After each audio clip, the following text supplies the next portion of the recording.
मुलांना बोर्डकडे लक्ष द्या. जरा डोकं चालवा. इथे काय दिसत आहे तुम्हाला? चित्र. चित्र. हे चित्र कशाचं आहे?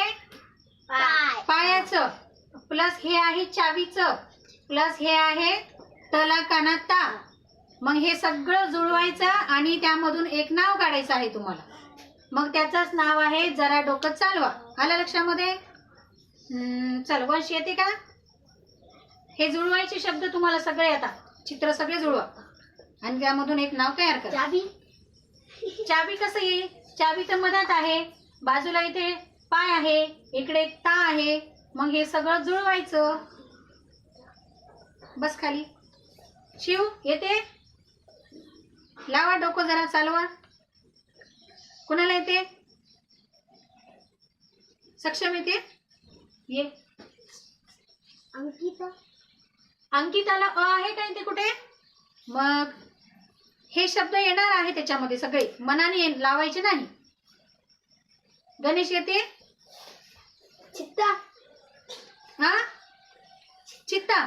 मग इथे च कुठे आहे का? च नाही. मग यामधूनच अक्षर घ्यायचे तुम्हाला. कोणाला येते? चला. आराध्या येते? निकिता. ली.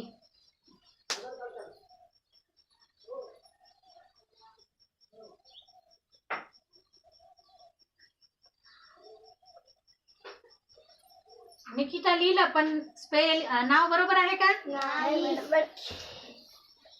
ये दुर्गा. वेलांटी चुकली ना?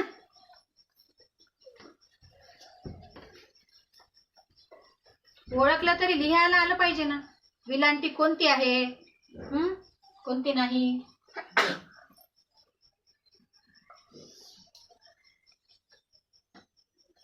ती पण विलांटी चुकली. अरे स्वरा ये. नची विलांटी चुकलेली आहे. वेलांट्या बरोबर आल्या पाहिजे.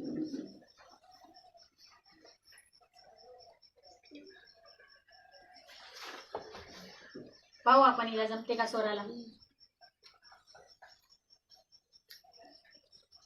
खाली करा.